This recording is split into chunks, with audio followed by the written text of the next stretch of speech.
Claro.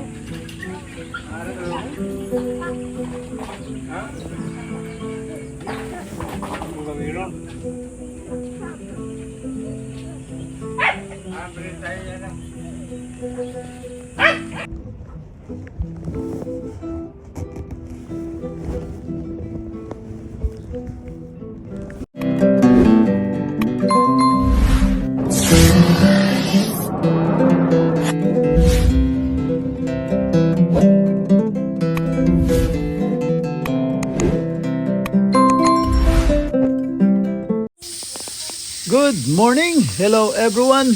Welcome to my vlog. Mga ka-BSK, mapagpalang araw po sa atin lahat. Ayan, dito po tayo. Update sa Joyette's Farm construction. Yung sa extension natin sa house farm. Tingnan natin ang naging improvement. Ayan, dito. Medyo tumaas na sila. Malapit na sa sukdulan. Kaya ayan. Ayan naman extension dun sa kitchen. So ayan, gigibayin natin yung wall. Magtatayo tayo ng panibagong wall para extension dun sa kitchen. Ayan, dyan tayo ayan, at siya yung gawin doon gawin nating storage lang yung banda ron, kahit maliit, para tambakan lang ng mga tools saka yung mga abubot para hindi nagkalat sa loob. Ayan, at nag-aasinta pa rin sila hanggang sa isang patong na lang lalagyan na nila ng small biga o hindi, baka large, baka malaking biga yan. Ay, sige, panoorin na lang natin mga BSK. Yan ang update ngayon sa construction doon sa Joyette's Farm. Sasamahan nyo po kami hanggang matapos itong maghapon natin. Tingnan natin kung anong update at improvement ang matatapos nila. Sa magbububong na rin after niyang isang patong. Ayan, samahan niyo po kami mga ka-BSK.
Ayan mga ka-BSK, at nasa taas na sila. Isang patong na lang at bibigaan na ng maliit yan para makapag-process na sila. Siguro bukas. Yan, at yan ang sarap ng farm. May konting balag tayo dyan na nagtatanim si Tatay Chris ng sitaw. Sana umabot bago magtagulan ng gusto. Yun ang tapat ng bahay sa farm. Meron tayong balag doon, sitaw. Ayan, at naghahalo sila sa baba at para mabuhusan na yung biga dun sa kabilang isang parte. Yan. Tapos yan, susunod na yung kabila. Ayun na. Malapit na mag-process. A few moments later. Ayan po mga ka-BSK, at nakapaglagay na sila ng biga sa taas. Ayan. Yung kabiyak lang muna, tapos susunod yung kabiyak. Para yun, matapos na, mapatuyo at makapag-process na sila at para mabubungan na. Kasi yung ulan medyo nagbabadya na ng umulan. So kailangan na mabubungan para sakali hindi sila masyadong mahirapan. Ayan, at medyo gigibain na yung divider dyan sa loob para maasintahan ng tamang hollow blocks. So ayan, at medyo kinukorpiyon na yung para patungan ng hollow blocks. Ganda sana kung giniba na lang lahat saka na lang dire-diretso asinta para hindi nagtagal. Ayan, yan yung pasimano dati, yung nauupuan. Ngayon, yun nga, gigibay na yan, papatungan ng asinta para magiging wall sa loob. Ayan, aasintahan yung parte na yan. Ayan mga ka-BSK, at ayan ang coating yun sa loob. Lagyan ng asinta yung divider. Tapos yan, dyan yung pintuan. Patungan din ang aliblock yan. Ayan mga ka-BSK, at samahan niyo po kami hanggang matapos.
Yan mga ka-BSK. At malapit na niyang matibag.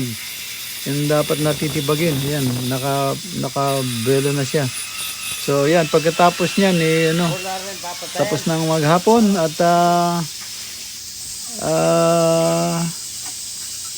bukas na nila tutuloy asintahan yung parte na yan.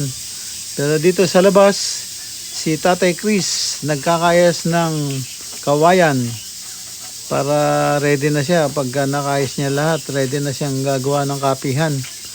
So siya gagawa ng maliit na bahay kubo. Hindi naman ano, yung parang kapihan lang.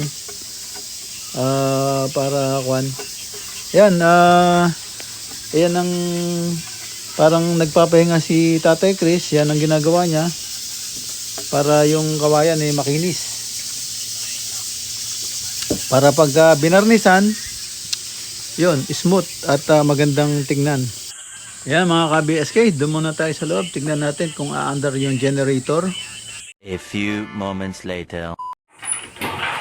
Ayan mga ka-BSK, sinusubukan ni Fernando kung mapapandar niya yung generator. At para ma-testing din sa labas, makapag-welding din sa malapit sa mangga. Pero mukha yatang wala. Sa tagal nang na-stock ng generator, hindi aandar. So, yun ang ano, kailangan na madala sa mekaniko dahil either na yung carburetor niyan nabarahan na dahil sa tagal na hindi pagandar, napanis yung gasolina. Yun, baka kaya hindi maandar. O yung Mangga. yung ano niya, tawag doon para sa kuryente. So walang supply ng kuryente yung lumalabas kaya hindi aandar. So yan, mapatignan natin at kung sakali mapaandar para mas maganda. Yun, at tinuloy na rin niya yung pagwe-welding doon sa labas. Kahit na hindi umandar yung generator. Yun, gumamit na lang ng extension. Yan, mga ka-BSK, yan, tinatakpan niya yung butas ng mga tubular para ano, kasi papasukin ng ibon o kaya ng tuko. Kasi malapit tayo sa sa bundok. Ayan mga ka-BSK, tuloy pa rin ang pagtatakip niya ng mga butas ng dulo ng tubular 2x2. Saka yung 3x2. Ayan, tinakpan din niya para hindi pasukin ng tuko. Ayan, medyo nagmamadali na rin siya kasi nga dumidilim yung ulap. Nagbabadyang uulan. So ayan, baka malakas-lakas ang ulan. So ayan, inaapuran niya yung pag-welding para ayan, sakali bago bumaksak yung ulan nakatabi na sila para kuan. Ayan medyo madilim na. Nagbabadya na yung ulan. Ayan, so yung mga natin, mga livestock natin naka-safety na rin. Sakaling umulan, andyan lang yan. Sayang yung kambing. Magmamadaling pumasok yan sa loob ng kulungan kasi takot sa ulan. Pag nakita nilang tumutulo yung ulan, takbuhan na sila sa bahay nila. Yan. Ayan. Pagkatapos niyan, medyo pahinga-pahinga na at tapos na yung maghapon. Ayan. Yung kawayan din, marami na nakaya si Tatay Chris at hindi ko alam kailan niya umpisahan yung Papatay na? pahingahan pag nagkakape. Ayan. Sana maumpisahan na rin para noon sila rin naman ang unang uupo dyan para naman meron silang pagka nagpapahinga sila. Ayan, tuloy pa rin po yung pag-welding niya para matapos na nga yan. Sana matapos niya lahat para bukas pag magta-traces na sila, naka-ready na yung ating mga tubular. Ayan, mga ka-BSK, at malapit na ang rest time, at matapos na naman yung maghapon. Ayan, konti na lang yung tinatakpan niya, pag welding niya, konting-konti na lang. At kuwan na, bukas na ang itutuloy yung pag-welding at yung trabaho. Ayan, no, mga ka-BSK, at marami-rami na rin yan, no, yung kabayan na nakakalis ni Tatay Chris. Ayan, naka-ready na siya. Kung kailan, ano, hinihintay lang natin na matapos lahat yung sa construction, para yung mga kahoy na ginamit natin ay magamit doon sa sa pahingahan. Kaya nga yung kapihan natin na kayang-kaya daw gawin ni Tatay Chris yun eh. So yan, tingnan natin, baka magkasya yung kawayan, no? Para pagka hindi ay mapipilitan tayong kumuha uli ng kawayan para matapos lang yung gagawin niyang bahay kubo. Ayan, mga ka-BSK, at padilim ng padilim Papatay na. ating kapaligiran, at mukhang pabaksak na ang ulan. Ayun, andun siya sa ilalim ng mangga, at malapit na siya matapos mag-welding. Ayan, no, medyo maambon na sa parting dako pa roon. At ayan, no, medyo magliligpit-ligpit na siya. Mukha yatang yung ulan naiinip na, gusto nang bumaksak. Ayan po. A few moments later. Ayun na, mga BSK, ang sinasabi ko, babaksak na ang malakas na ulan. Ayan, tapos muna po ating maghapon, at tapos muna po ang ating video rito. Ayan, maraming salamat po sa panonood, at sa tiwala at suporta. Ingat-ingat po kayo kasama kayo naroon, mga ka-BSK. At maraming salamat po sa lahat-lahat. Ayan, ang lakas ng ulan. Kita nyo, tamang-tama. Sige, dito na po muna. At ingat-ingat po kayo, and God bless po. Bye-bye sa lahat. Bye-bye.